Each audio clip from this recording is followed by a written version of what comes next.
I'm Dane Rose, and in this video, we're going to explore a little bit of culture.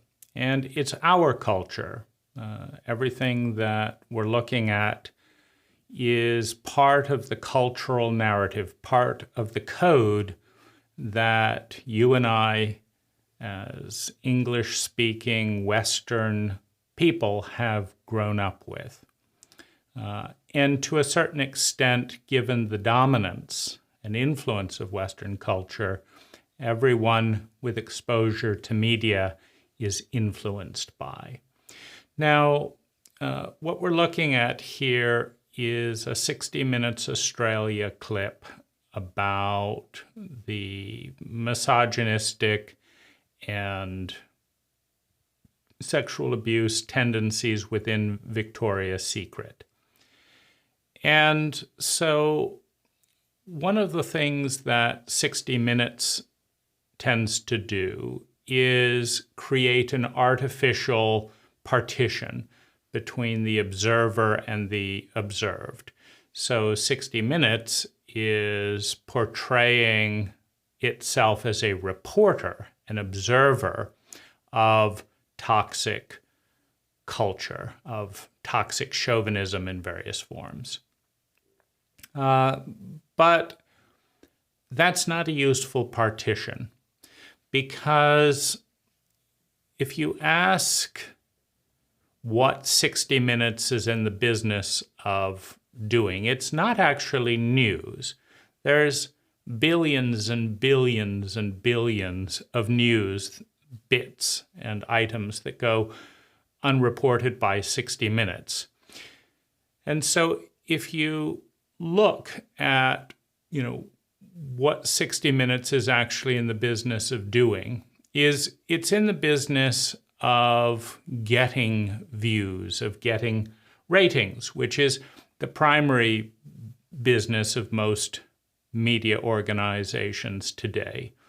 They are for-profit corporations, number one, and the way that we've structured the paradigm of for-profit corporations is that it is the obligation of a for-profit corporation that has shares and shareholders to think of the interests of its shareholders first. So this is a very interesting, value hierarchy right there, because you could think of the interests of the employees first. There's a good case to be made for that, but that one got cut off. You could think of the interest of the environment first, but that got cut off. You could think of the interest of the species first. The long-term well-being of the species could be the primary focus that every corporation and enterprise on the planet is measured by. It's quite simple. You ask the question, if we do this, is the species more likely to be better off in 1,000 years than if we don't? And unless we can answer that question in a rational way, in the affirmative, we don't do it. And if there's a better approach, we do that. But that's not how corporations are structured. They're structured in the financial interests of the shareholders, and then they're incentivized in the short-term financial interests of the shareholders.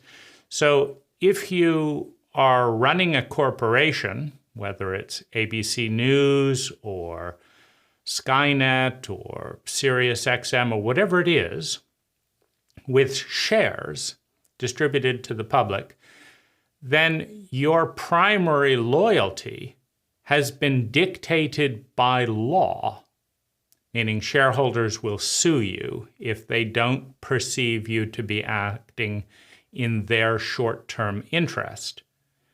And people will not sue you if you are not perceived to act in the best interest of employees. What would be in the best interest of employees? More health, better sleep, less stress, higher pay. Now, if you don't give those to employees, you will not be sued. They'll say, well, that's business. But if you do not do something in a way that might generate an extra 10 cents a share, you may well be sued and you may lose. And you'll certainly be scorned in the business press because you didn't take care of the shareholders. Now, this is interesting because by definition, if you have money to invest, you're outside of survival, right? Because if you have $10 and you can buy a meal and keep you and your family alive, or you can buy a share in some company, you're not dumb. You buy the meal for your family, right? So the fact that you can buy a share communicates effectively that you are out of pure survival and you're moving towards or have long surpassed security of survival, which is the next human need. And the more shares you buy in diversified funds in a capitalist framework where people will do almost anything for money and will not do a great number of things without money, right? So now money becomes the linchpin in a capitalist framework. So I'll do just about anything. I'll destroy my health. I will become a prostitute. I will lie. I will embezzle. I will become someone I hate. I will work a job that I hate in order to get money so that I can survive and feel secure in that survival in a culture that without money will treat me poorly. You know, every homeless person in America understands that the reason they're being treated poorly is not because they're good or bad people. That isn't the question. They're being treated poorly because they do not have money. And they're dying 26 years earlier for a chronic homeless person because they don't have money. In fact, they're being murdered. 26 years of their life are being shaved off for one reason only. You don't have money. That's your crime in a capitalist cult, is you have money. The money will be treated well. The fact that you have appended yourself to it means that you will be treated well. If you do not append yourself to money, you will be treated poorly because it never was about you to begin with. It was about the money. And this is a bitter realization for the human brain. You know, we have a reptilian brain, fight, flight, freeze, trauma, sociopathic, cold-blooded. This is normal for a reptile. But and for a rational and sociopathic, strategic reptile, it's also, the way of the world. But to the empathic brain, which is what differentiates us from cold-blooded animals, this is a violation of empathy, which is the living fabric of the empathic brain. And so it is a violation to dishonor the biological connection that connects us with the planet, that connects us with each other and the other ecologies and patterns of energy and life form on the planet. It is a violation to ignore that alliance, that interconnectivity. And it's a very deep scientific alliance because without oxygen provided by trees, we die. It's a pretty tight connection, right? I depend on you every 5 minutes or I'm dead. It doesn't get more intimate than that, right? Most of us could leave our romantic relationship or our dog or whatever for 5 minutes and not die. We cannot go 5 minutes without the offerings of trees, which at some level, at a scientific level, not at a cultural level, because Cultures are not about science, they're about dogma. This is the way it is because this is the way we say it is, says the culture, right? That's a dogma. It's not science. Science says that we have a closer relationship with trees and with oxygen, and thus our planet and ecology, than we do with our wife or partner, right? So that's the science of it. But the culture says, this is your family. That's not your family. That's the planet. That's not your business. Well, it kind of is. If you're doing something that stops my ability to breathe and stops our species' ability to, grow, it kind of is my business if I have an interest in the 10,000-year growth of the species and you're doing things that could jeopardize that in the next 500 years, yeah, it's my business. But it's not cult dogma to say so.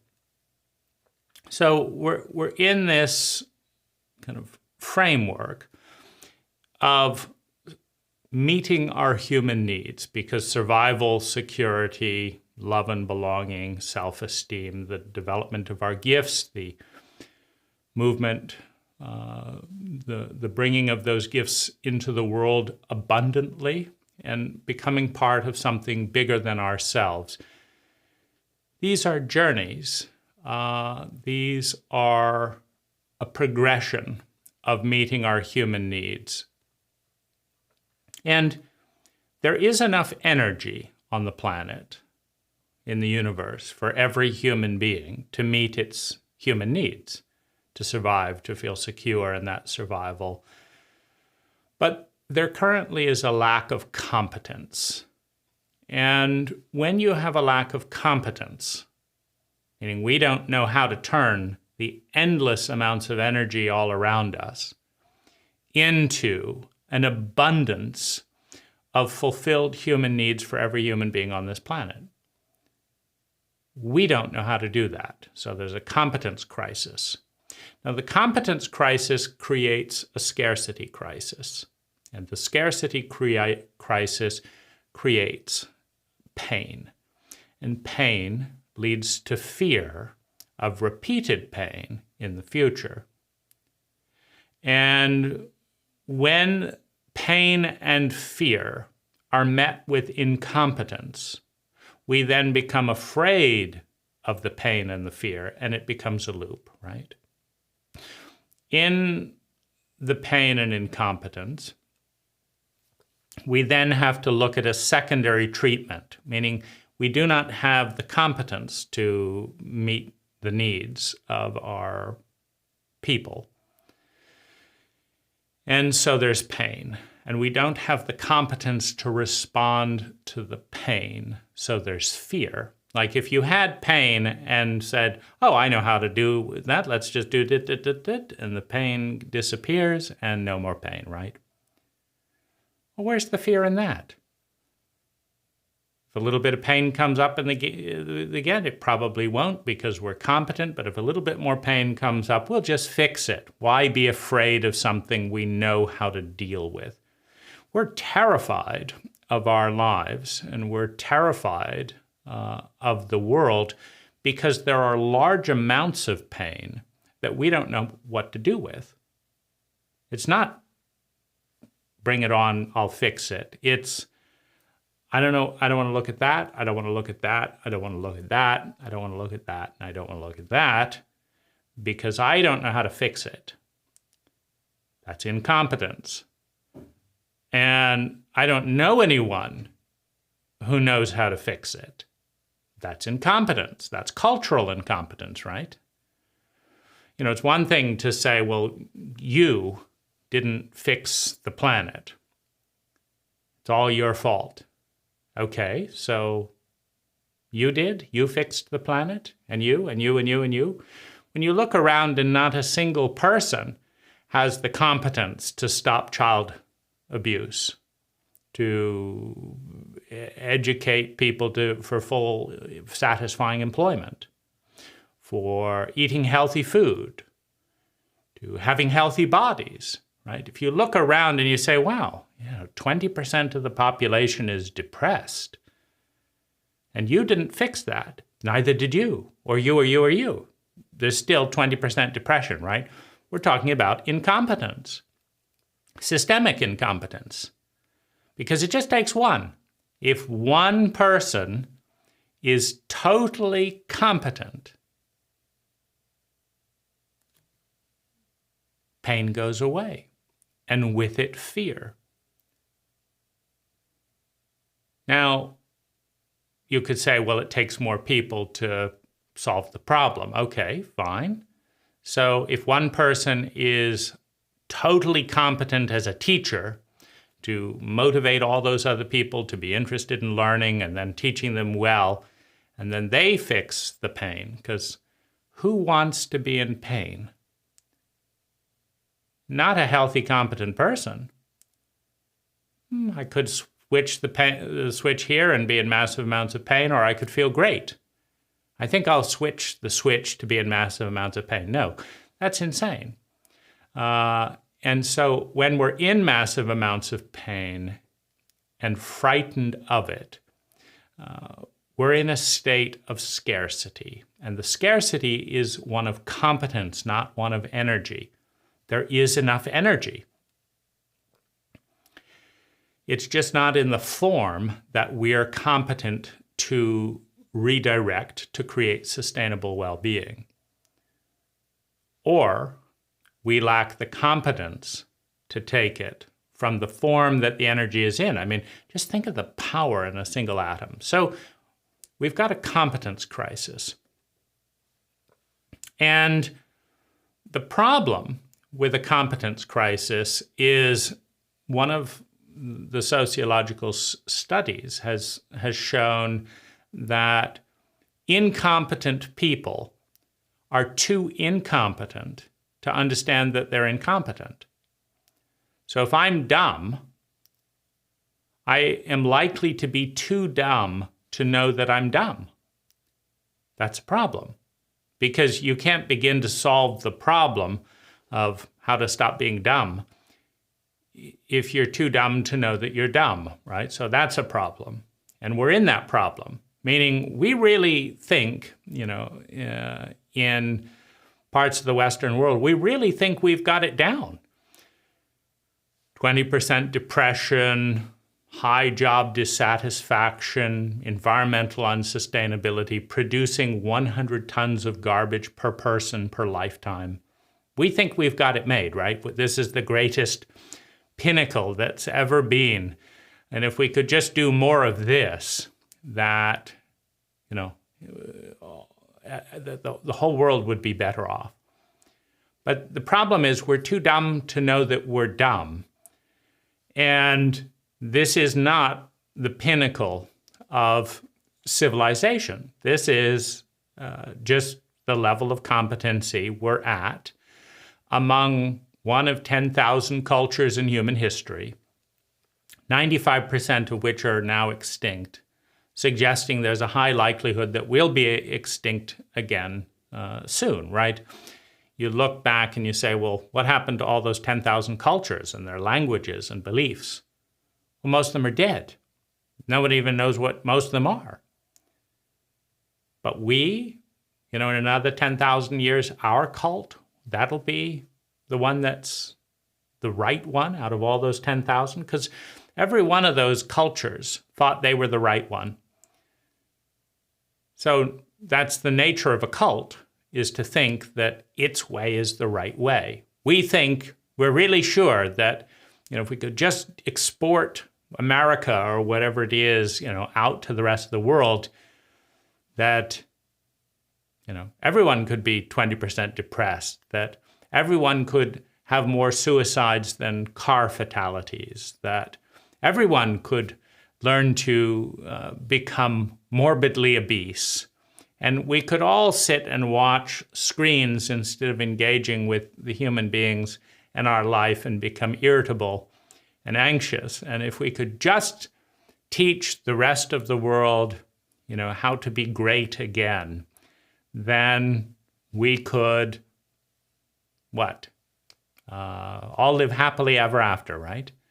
You see, and the trouble is, as you start to hit the wall of this particular lie, your pain goes up, and at some point you break ties with the cult. But a cult that is in a state of scarcity is fueled by promises.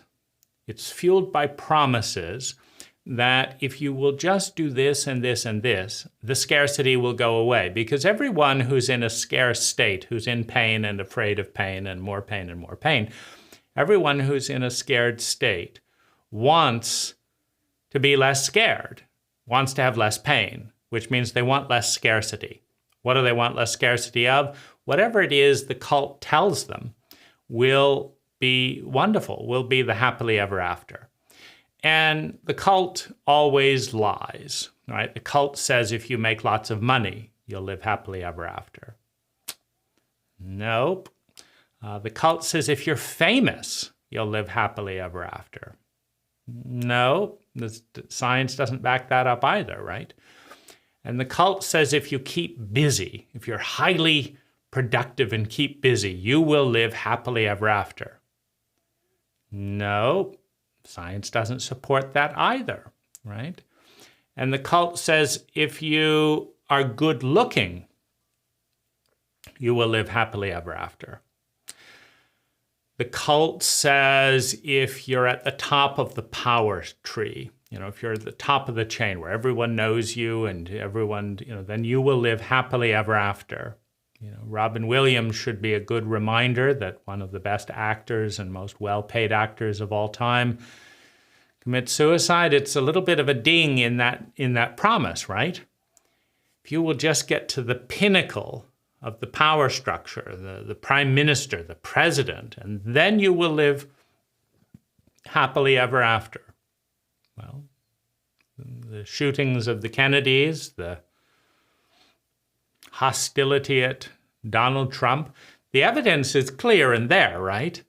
No, you will not live happily ever after if you are president. You may live in guilt and depression. You may live with half of the country hating you. You will not live happily ever after if you become president. You will not live happily ever after if you turn 100 million into a billion, right? The data doesn't support, but the thing about a cult is the data, it's not science. It's not dependent on data. A cult can just invent things and tell its children, and when the children say why or that doesn't make sense, then they can slap the child and say, don't talk back to your parents. Do it because we said so. And that is the essence of a cult, is, do it because we said so. So as we look at this video, the first question is, because we're all participants in our cult, we're not observers. We're not separate from 60 Minutes. 60 Minutes is not separate from the misogyny and abuse of employees. No.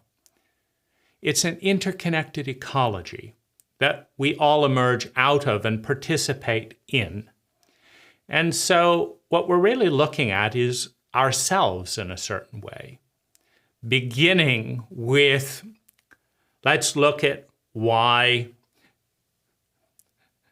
many videos of this nature will and have almost no views, right? Why? I'm not rich, I'm not famous, I'm not particularly symmetrical, and I don't, what else?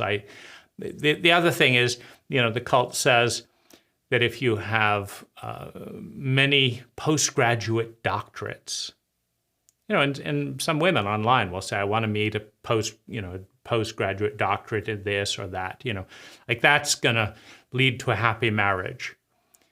Well, the data doesn't support this, right? You should listen to two PhD therapists arguing with each other as married couple. And you should listen to the horror story that is their children, right?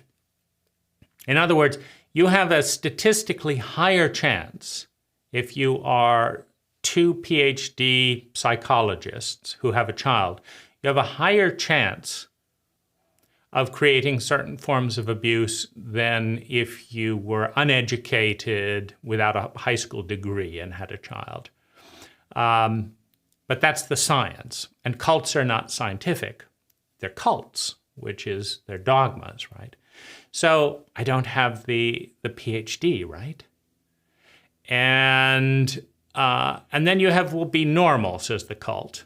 Well, this isn't normal, is it? It's not normal. What's that frame? What's that hat? What's that necklace? What's this? This is, what's this? Why are we doing this? This isn't normal. And these are not normal discussions. The one thing that's very normal about this is the most unhealthy bit about it, meaning it's normal for an American to criticize everyone else. That's a cult norm. That's normal. If you listen to Americans talk, there is a high statistical chance, scientifically, that the conversation will include one American criticizing other people. And if they're not criticizing other people, they're criticizing themselves. So that's normal. Now that's the most unhealthy part of this whole exchange is I'm going to be normal in this one area. We're going to look at criticizing ourselves and other people. And, if you just analyze 100 American conversations randomly and listen to them for 2 hours, you will find things like, well, that's so dumb, and that's ridiculous, and that's unfair, and they should have done this instead of that, right? That's how Americans talk. And if you ever want to recognize an American in a foreign country, they might be saying things like, why don't they speak English, right? They won't, and there's, in America, it's a little bit more outward directed. That's a little more common than inward directed criticism. But criticism is a superpower for, many Western cults. I was once talking with a British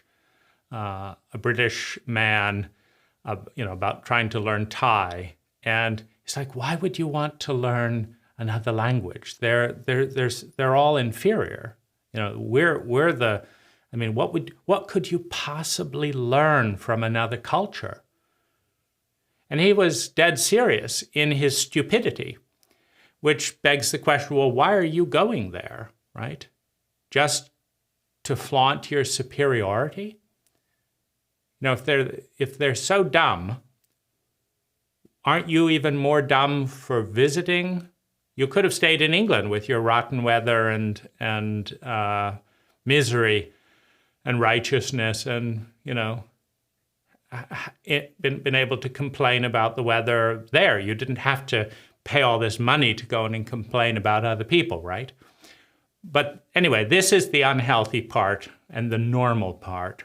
As an American man, I will bow to my cult and do my duty to fit in by criticizing everyone associated with this project, including myself. So, little bow there, but that's not necessarily the best part of,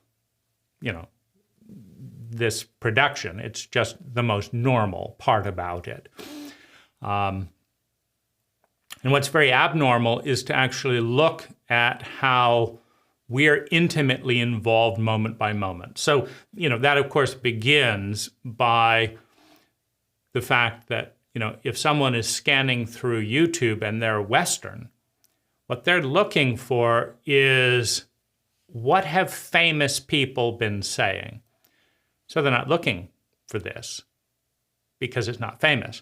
Now, that fame is a lie, but it is a lie that the cult is based upon. I mean, anyone who's famous will tell you in a heartbeat that they're just as miserable as everyone else, if not more so, because how irritating is it to not be able to go to a 7-Eleven and not have photos taken of you and comments about it and all this in a highly critical culture? That's annoying. That's not your life is happily ever after. You've just got a new set of problems you didn't have before you were famous that nobody else empathizes with, because they are all believing the lie that if you're famous, everything will be wonderful. And so they have no empathy for you because they're not actually looking at you. That's one of the aspects of cult training, is you don't actually look at and understand the person you're dealing with. You look at the dogmas and you understand the dogmas and platitudes that your cult has told you. That's what you're looking at. And so you don't see a person, you see the stereotypes, the dogmas, the platitudes that your cult has brainwashed you into associating and projecting on the person. And then you relate not to the person, but to the stereotypes and judgments that your cult has trained you to associate with that person. So this is a man, so your cult has told you all the positive and negative things about men, so maybe you take your pick, but you don't actually deal with that individual. And this is a famous man, and so you deal with all your BS about what it is to be famous. And then you deal with and relate to that. You don't actually relate to the other human being. So why are we looking at 60 Minutes ourselves, right? Why am I picking 60 Minutes, Victoria's Secret, and Scam, right? Well, as a good critic raised in America, my job is to find righteous causes to criticize. And so that's one of 60 Minutes' specialties. And so it's highly popular. It's facilitating, right? Because if I listen to a 60-minute expose, and there's always a villain, I take that back. There is mostly a villain. Otherwise, 60 Minutes wouldn't be so popular, because if your identity as a cult is to criticize something and someone, then the hierarchy in the cult becomes who makes the best criticisms about the right targets. If you're... A few years ago, Australian sensation Bridget Malcolm strutted. Anyway, enough of that. Let's get to this. That famous runway. Do Australians do this any differently to anyone else? I mean, I reckon we're pretty chill. Yeah. So, how do I do with the accents? I'll be what's honest with you, happening here? I never thought I was good at it or anything, but I think it's because I grew up like that. I have a mixed... So I've just lost rank, by the way, because I don't know what I'm doing, and that's part of the ranking system in...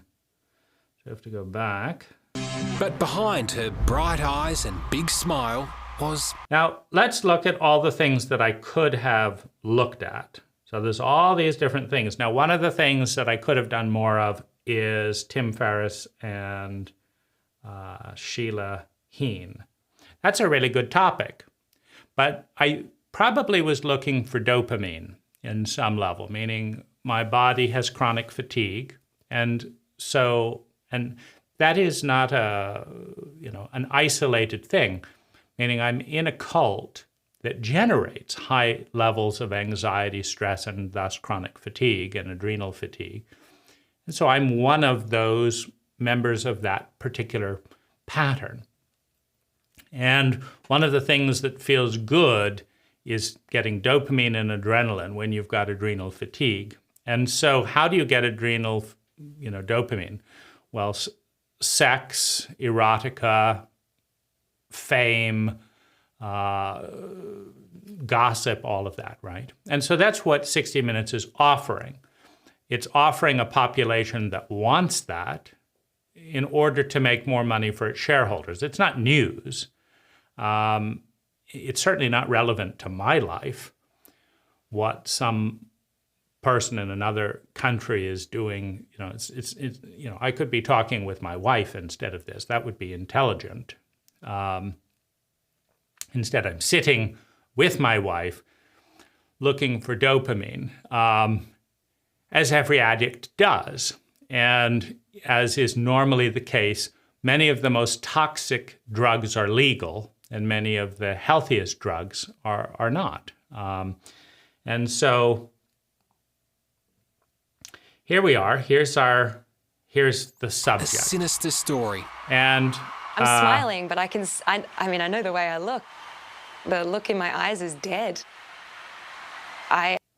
So there has to be a villain, right? And we're targeting Victoria's Secret, Jeffrey Epstein, Lex Wexner, etc. But this has nothing to do with us, right? Because we have no part in it, right? We've just chosen a video following the exact same algorithm that Wexner and Victoria's Secret and Jeffrey Epstein chose, right?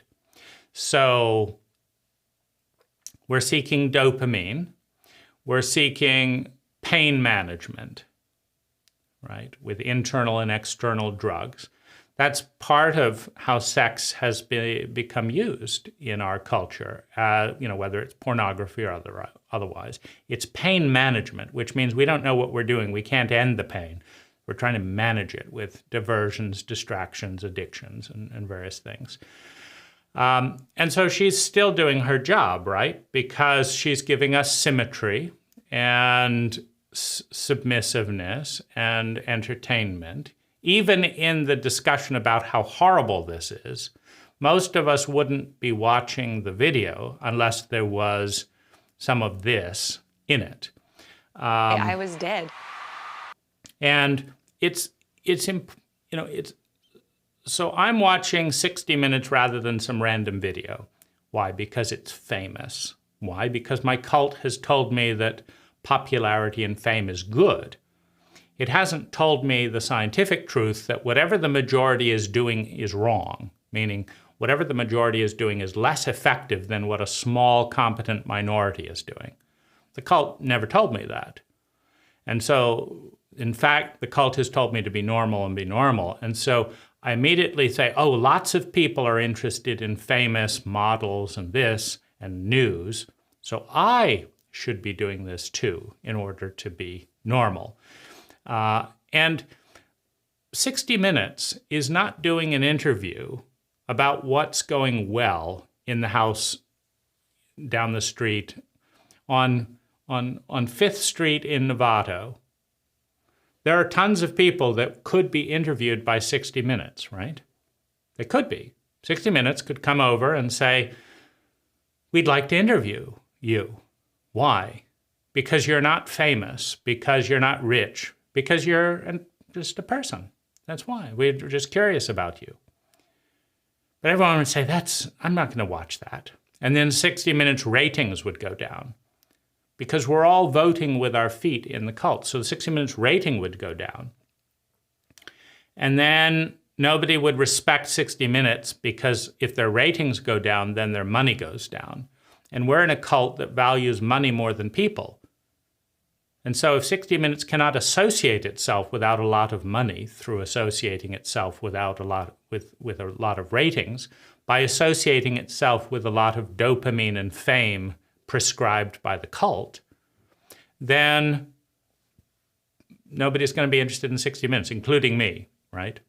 Including you, right? Because this video will get more clicks if I say that I'm criticizing 60 Minutes, a famous organization, talking about a model, another at Victoria's Secret, a famous company. So we're all bowing down to fame. Every one of us is bowing down to fame, and it's a lie. Meaning we'd probably be better off talking with the kid next door. That kid next door is probably feeling worthless and getting buried in video games to numb the pain. Probably. That's what most American kids are doing these days. And so it could be a more constructive use of my time to go over next door and see what the kid's doing and spend some time with them. I wouldn't be very American if I did that. People would say, are you weird? That's not the American thing to do. You must be a pedophile because you're interested oh, you're a pedophile. Because a healthy human American male would never show interest in a neighbor's kid rather than in a Victoria's Secret video. We all know that because we're all cult members. We've all learned the script. So, Hello and welcome to my series, Times in the Fashion Industry Has Really Sucked. There have been whispers for years about the dark side of the fashion industry. the dark side of the fashion industry. What about the dark side of 60 Minutes? What about the dark side of expose journalism that doesn't care about the target or the people? They just care about the money. Journalism is one of the most sociopathic arenas anywhere. You think of paparazzi, they don't care about how you feel. They care about being famous for a photograph, making you look bad. And they don't care if they make you look bad or make you look good, because it's not about you. If you're a journalist, so to speak, if you're a reporter, your boss is not telling you to go out and create truthful, factual stories with neutral headlines about things that affect human well-being and screw the circulation. No. Blood sells, sex sells, so go out and find a famous person, and then you can do some of this other stuff. If you give me the readership, the eyes, if you give the audience the dopamine that it wants, then, and this girl is doing it a little bit now, with her story about, because she's still an attractive woman, so she's still going to provide some lust throughout. And that's good, because lust and the chemicals around that help to numb pain. So that's what an incompetent culture needs, is pain management, because we're in pain. Because we're incompetent, that's why we have not met every one of our human ability and needs to survive, to feel secure, to have love and belonging. And this is what this girl wants too. Why is this girl so bitter, and why is she sucked into fashion? Because she's also a member of the cult. She's been told that to be famous is good. To have a perfect body, i.e. a skinny body, is good. To be an employee at Victoria's Secret is good. To be sexy is good. And that to have a lot of money is good. To be a model is good.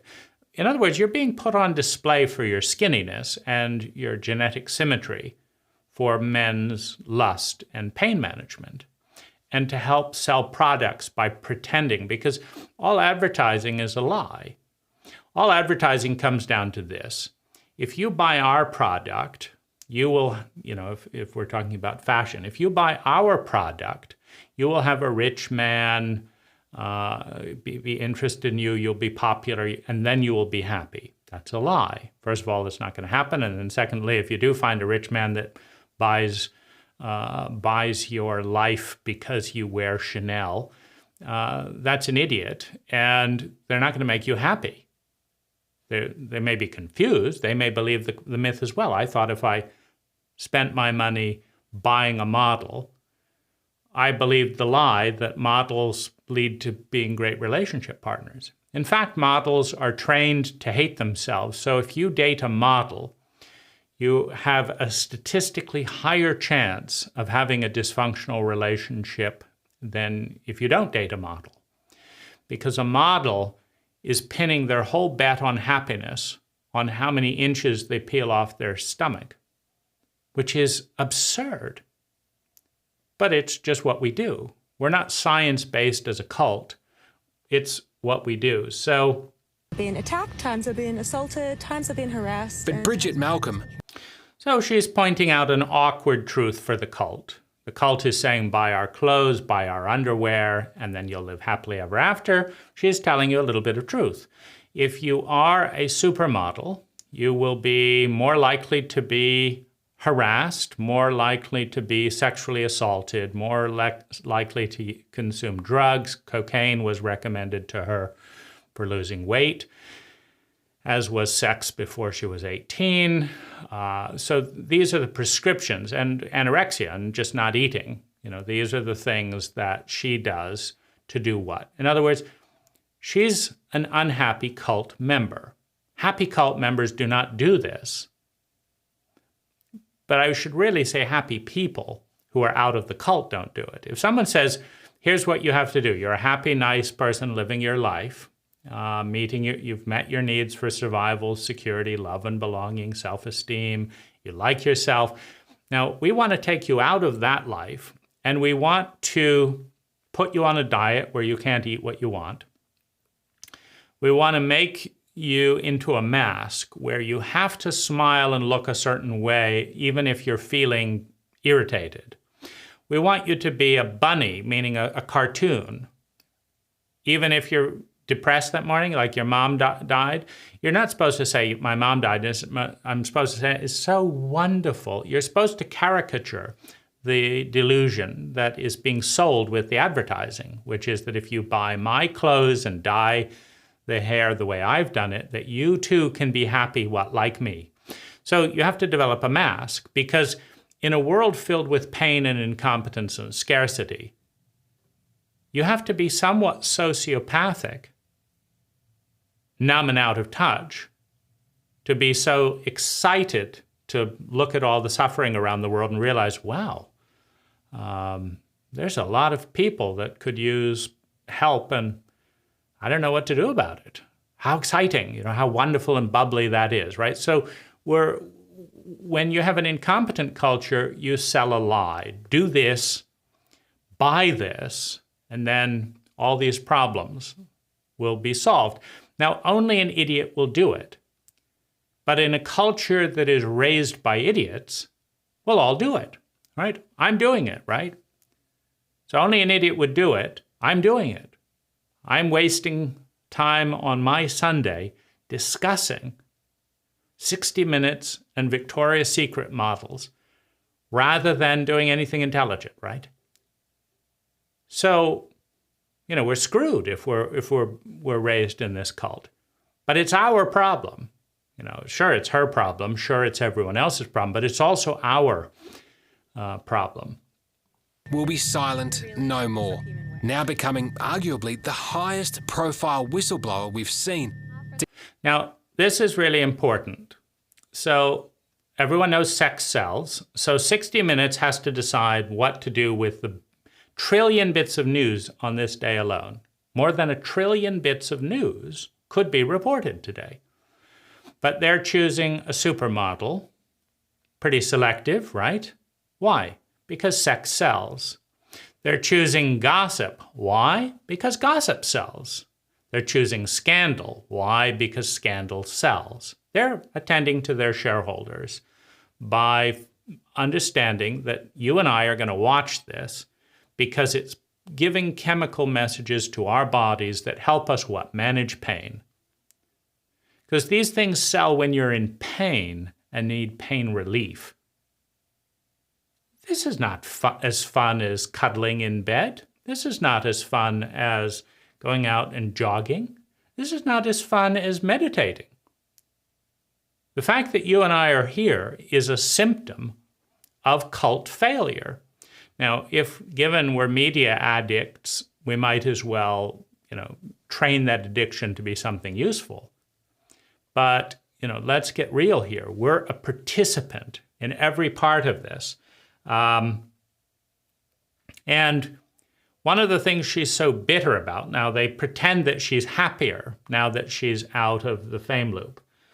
This is, where is it? Where's her,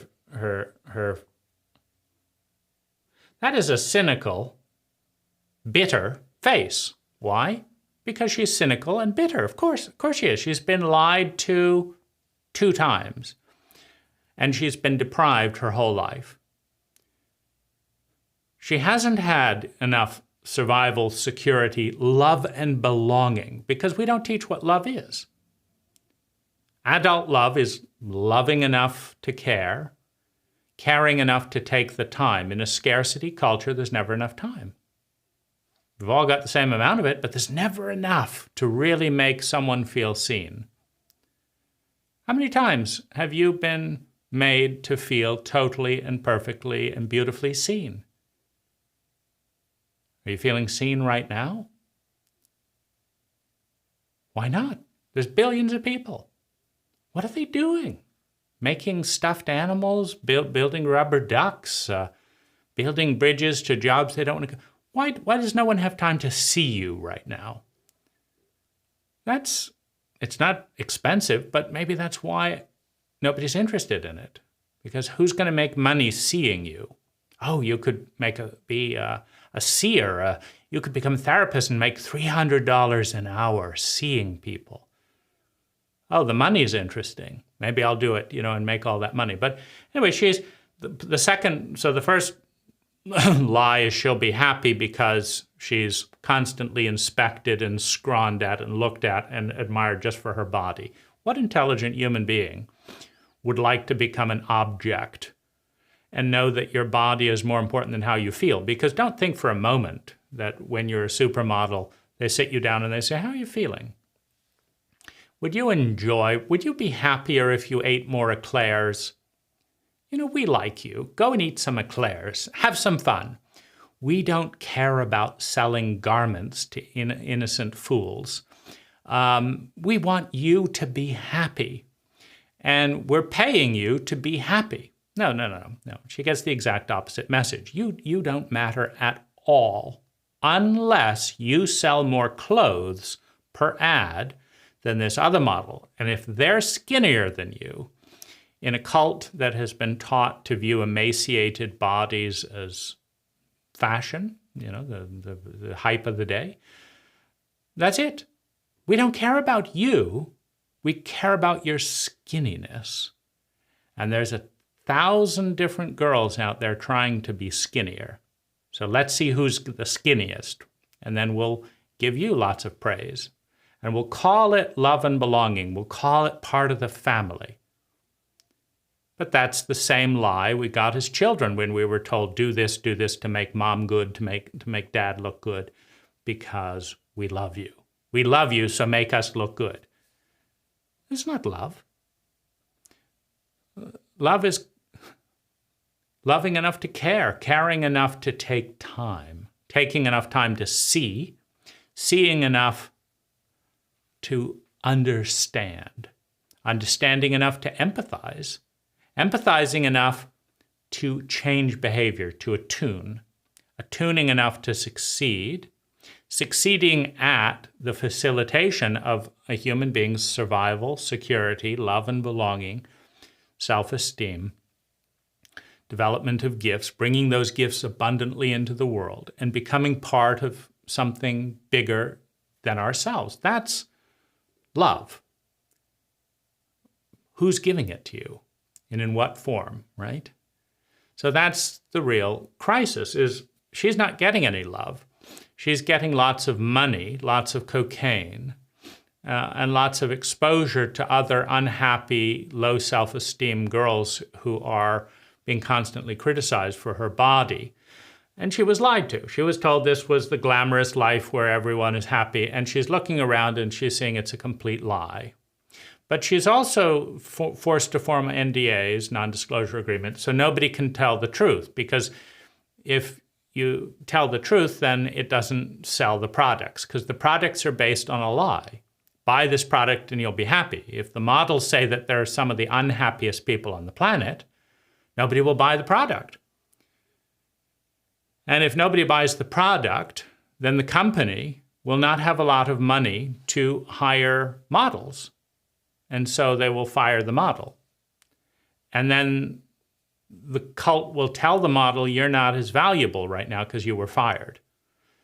So you're offered a synthetic love that doesn't make you happy, but there's no alternative. Like, there's no real love available. And so it's either synthetic love or no synthetic love, but there's no real love in either case. So now they're saying, now that she's out of the modeling industry, that she's happier. Of course she's not. She's bitter, she's cynical, she's depressed, she's left with all that baggage of being looked at.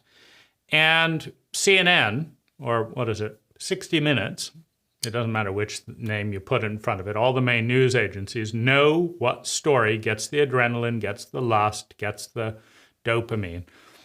And that gets the eyeballs. In an addicted culture, whoever has the best drugs, these are superiority, shame, guilt, fear, pain. These are the best drugs. Drugs are used, super saturation of shame, for example. You can be addicted to that, as an identity. It's familiar. I want it. I know, I get to feel shame again. I get to feel humiliated. I remembered that thought. 20 years ago, I was bullied. I just remembered it. My whole body flooded with emotion, and now I'm saturated again, and I don't have to face the horror and vacuousness of the present moment. And so she's telling the truth, but she's only getting any credit. See, she knows the current lie as well. Anyone who thinks about it knows it. That if she's Bridget, see, Bridget lives next door, and Bridget isn't a supermodel, and so she's not a whistleblower. So 60 Minutes is not interested in Bridget next door. And the reason 60 Minutes is not interested in Bridget next door is because you're not interested in Bridget next door. I'm not interested in Bridget next door. And Bridget next door may have some fascinating, more interesting news that would be healthier. That, if you did tests in well-being, that I've talked with Bridget. Bridget is a fine young woman. She's not as cynical and bitter as this woman because she wasn't run through the fashion thing. But she's being exploited again for ratings. Meaning, 60 Minutes knows that if they cannot put on the top of this video, what does it say? Brave supermodel. So we're talking about a brave woman. That's popular these days. Exposes. That's popular. The dark side. That's popular. A Victoria's Secret. That's popular. 60 Minutes. That's popular. Meaning all of that is how 60 Minutes is getting ratings, which is how advertisers are selecting who to lie to, which is how the shareholders select who to invest in. And so this reporter has his job, not just because where is he? Come on. This reporter has his job for a couple of reasons. First of all, women like him. Second of all, because he's handsome. If he had a lesion on his face, no fault of his own, maybe his mother dropped a pot of boiling water on him, he has some burns, 60 Minutes wouldn't hire him. Why? Because women wouldn't lust after him. So he's on sale as well for ratings. Now, his voice is on sale as well. He's got the right accent. Period was that you went without food? So the longest I managed to go without eating was 3 days. And I had to quit because I kept passing out. And I was annoyed with myself because I was determined to make it to 5 days. So this is normal. Why? Because she's been told that all the pain that she's experienced, all the deprivation of love that she's experienced in an incompetent culture is going to be answered if she's a famous, attractive, beautiful woman who makes lots of money and is on the cover of this and everyone wants her. That's the lie she's been told. And she's also told that if she doesn't lose weight as much as the next girl, they don't actually care about her. She has to perform. So she's desperately trying to get that goal, which is a lie, meaning you look at her life, imagine barely being able to climb upstairs and stuff like that. That's not a fun life. Her science is telling her the truth. This is a horrible life. But everyone else is saying, oh, well done. You are on the cover of Vogue. And? Well done. Well done that you've made it. You're happy? No, I'm not. Don't tell us or we'll sue you, right? You've got a non-disclosure agreement. Now, she's angry at herself because her body is not cooperating with her cult's delusion, right, in the industry. And now the 60 Minutes person has to look empathetic. But she's a supermodel. She's got millions of dollars. The 60 Minute person could be walking over to a homeless kid and talking with them and being empathetic with them. It's just we don't want to see homelessness in our cult. You don't. I don't. And so 60 Minutes is not focusing on that. They're talking on what we want to see. That's why it's not 60 Minutes' problem, and it's not Victoria's Secret's problem. So, it's our issue. How do I know we don't want to see homelessness? Well, I wrote a book on homelessness in my town, and almost everyone, except the homeless, was angry about it. Nobody is interested. The churches, can I give a free talk on homelessness? They're Christian. Help the meek and the poor? Complete bullshit. I had to spend more energy to give a free talk at my local church about homelessness in my county than any talk I have ever given in my life, most of which I've been paid for. And if I talk about landscape design, where I make money, people will pay me to talk. If I write a book about landscape design, people will buy the book. If I go and design someone's gardens, people will pay me $175 an hour, my current rate. But if I volunteer to write a book for free and give it away for free and talk for free because I think homelessness is a big deal, my liberal, progressive clients aren't interested. If anything, I go down in rank for caring about poor people in a capitalist cult. Now, if she had a slang accent because she was raised in a poor neighborhood, she wouldn't have been a supermodel. So we're classist in our cult. The kids that are born in rich classes that go to school. And so they're both getting points for that in our culture, right? And he's wearing a suit. She's wearing a modern look. And so why is he wearing a suit? It's a ridiculous costume, but it's traditional. We've decided that men are professional, and that what does that mean? They're making money. What does that mean? They're good. We've decided that making money is so good that any clothes that will make you more money are good. Now, this is the hypocrisy. There's a dirty side to Victoria's Secret, meaning biological men who have been turned on by female bodies biologically for hundreds of millions of years, since we were chimpanzees. But surprise, surprise, are attracted to these half-naked girls. I mean, this is a surprise? You mean to say that the men hiring people to be half-naked, you mean to say that this man is attracted to power, and he's attracted to nudity and quasi-nudity? You mean to say that he's sexually interested in these girls? Amazing. Like, none of us are, right? No one's interested in symmetry and nudity. Nah, 100 million years of biology, just out the window, because we're superior. We're woke, right? We're not interested in sensuality or sexuality. And so this guy got fired because he put too much pressure on this and that, but also he really got fired because he made Victoria's Secret look bad. Now, how did he make Victoria's Secret look bad? Well, he got caught, is how he made Victoria's Secret look bad.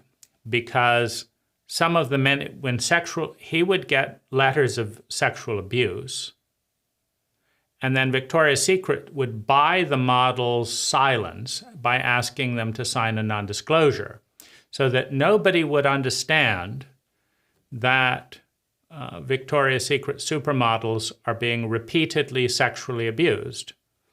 Why? Well, his job is to make money for the shareholders. The shareholders do not want to hear about the sexual abuse of the models. They want the fairy tale version. We're all happy. We all sit around wearing designer clothes, drinking wine, smiling, and on display. And we love it. It's our most fulfilling life imaginable. Oh, good. We're making lots of money making these girls happy. And the people buying the underwear do not want to say, you know, I'm participating in the sexual exploitation of 14-year-olds. That's why I'm proud to associate and spend $600 for a pair of underwear. Of course not. They want to feel that everything's wonderful. So we want a lie so that we know where to spend our money to be associated with the right lie. And this guy helped spin the lie. He kept the secret adequately for a period of time, and he was made lots of money. And of course, the girls believed the lie as well. Like, why are they posing? This is not a normal face. This is a little bit more normal, but all that lipstick and usually if you correlate fashion with clothing, meaning if you think of the most expensive, whatever it is, it's probably the most uncomfortable. Probably. If you buy a $6,000 pair of shoes, statistically, they're going to be more expensive than a $30 pair of sneakers. All you need to do to make a bet is $6,000 pair of women's shoes or a pair of sneakers. And if we do 100 bets, I'll go away with all your money, because we've basically defined fashion as torture. High heels, being cold, because everyone wants to look at a woman's legs. So if she wears socks and, warm knittings and stuff, I'm not going to vote for that. I want to see legs. And what's a millionaire buying? What's a billionaire buying? He's buying the jealousy of the ignorant men around him. I say ignorant because you try and date a supermodel, and it's far more unpleasant in private than just dating an ordinary person who hasn't been poisoned by a barrage of excessive toxic messages around her looks, medicated with drugs that numb emotional presence, with cultured superiority that destroys love and intimacy. So, these two women are statistically going to be more difficult to have a healthy, loving relationship with than someone you've never heard of happily living at home, or if you're lucky, some healthy family, which probably exists somewhere in the culture, the healthy family, singular. So they're putting on a display for him. They're making him look good. Now, the billionaire wants to be him. I want to be surrounded by supermodels with jealous men around me, looking good, because that's the best chance I have at happiness. I don't feel happy. I don't feel successful. The best I can hope for in an incompetent cult is to have everyone admiring me for believing lies that even I don't believe. Because the people who really know that fame and money and models, are a complete hack as far as a substitute for love and well-being, are the people doing it. Russell Brand knows, how painful, meaningless sex is. Russell Brand knows how meaningless drugs are in the end. Russell Brand knows that fame and money do not bring happiness. They bring their own sets of problems. But everyone else doesn't know because they're not rich and handsome and a sex idol and all of that. Nobody else knows. So they're still believing the lies that if you buy the Chanel product and this and that, the Gucci handbag, you too can be happy, like they're pretending to be. Now, if publicity gets out, the pretense is off. The pretense is off, right? So you're selling a lie. And people want to buy the lie. They want to believe the lie rather than what? Say, nobody knows what the hell they're doing. I'm miserable, they're miserable, and we don't know what we're doing. And I guess it's up to me to figure that out, and I don't know how. That's the alternative. That's a starting point. That's a good starting point. But once the NDAs get out and he doesn't look good, see, now it's bad for the brand. So now he's disposed of just like the women. He's disposed of because he's going from a financial asset to the shareholders to a financial liability, just like the models are disposed of, just like every employee in that company is disposed of. Every single part of that company is a slave to money, and they are disposed of if they don't make it. And in this case, they're selling a lie that $600 pair of underwears leads to better sex. It doesn't. It probably leads to disillusionment, drugs, cynicism, and addiction. They probably correlate more nicely than happiness. Meaning if you're spending $2,000 on a pair of Victoria's Secret underwear, you probably have a higher correlation to misery, addiction, guilt, stupidity than you do to a loving, happy orgasm leading to the third energy that gets born as two people, deeply fall in love. So that's the science. So the job of an advertiser, and which the cult is the biggest advertiser, the job of an advertiser is to hide the data. And non-disclosure agreements are the best places to hide that data. Now, this is just the producer of the show. Now, they point out that everyone wanted to be associated with the show. All the musicians wanted to be at this show. Who was it? Beyonce, who was it? What are they doing?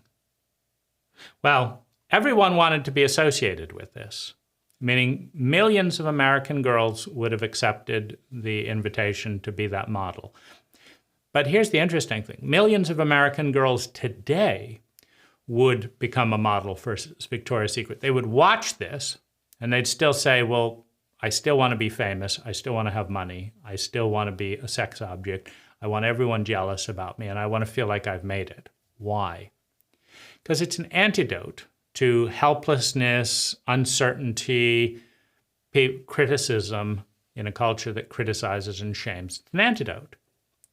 And even if nobody but me knows how miserable I am, I can put on a facade. I'll settle for pretend happiness rather than actual happiness because that's the only thing on the menu.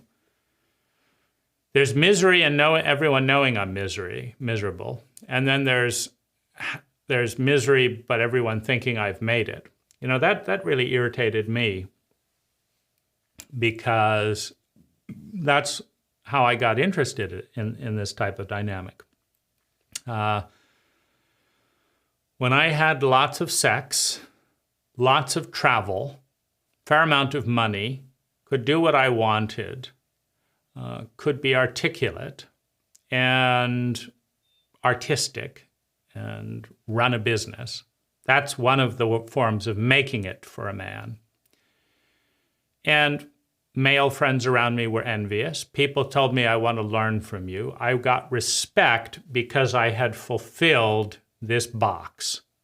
Sex, money, free time, owning a company, I may not be a model, but I'm not particularly ugly. I'm a white, tall male. So these are the boxes. Now, when I hit these and would talk about these phenomena, what's going on in your life? Oh, you went traveling. Oh, you had sex with this woman. Oh. They would form this nice fantasy about how happy I was. And this was problematic because I was less happy than I was before. Meaning, when I'd look at myself and say, was I happier 20 years ago? I'd say yes. Was I healthier 20 years ago? Yes. Was I less irritable 20 years ago? Yes. Now, nobody's asking about this. Nobody's interested in this dynamic. They're interested in their fantasy of how I should be feeling. And they're telling me what I should be feeling, and they're praising me, not for how I'm experiencing life. They're not seeing me, they're seeing their projections. But this was a much bigger and lonelier period for me than before, because before people were saying, well, of course you're not happy, and of course you're depressed, and of course you have chronic fatigue because you have no money, no sex, you're not running a successful company, you're not traveling, you're not buying lots of things. So of course, you haven't fulfilled the cultural myth.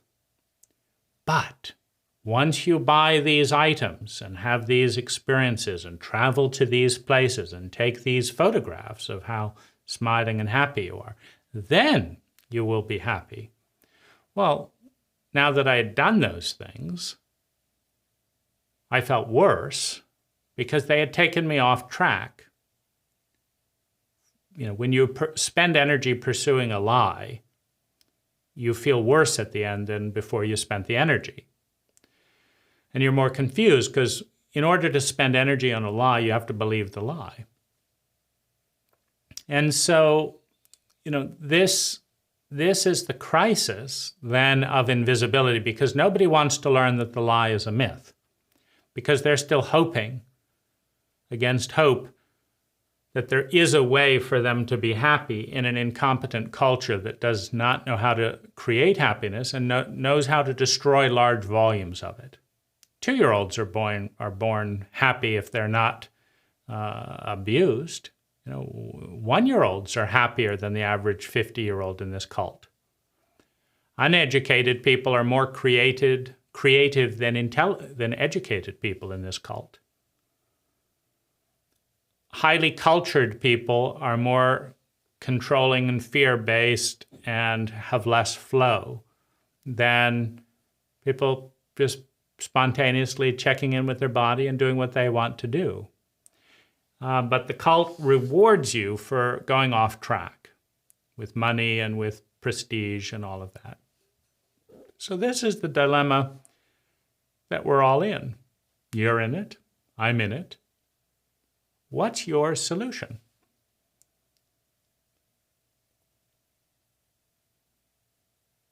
What's your solution? Hi, I'm Dane Rose. All knowledge begins with a paradigm, and out of that paradigm comes an idea, an awareness that we adopt, reject, or synthesize into something better. It doesn't become wisdom, it doesn't become useful until we take action, until we integrate it into not only our thoughts, but our feelings, our body, our words, and our way of being. For that to occur, we have to move from the passive media paradigm into more active engagement. In the link below, in the More Information section, is an invitation to join a very small, deliberately filtered, high-quality discussion with a group of people who share a common language and want to work with these ideas, with me and with one another, with the sole goal of creating 10 times more sustainable well-being for ourselves and those around us per unit of energy invested. Thank you for watching.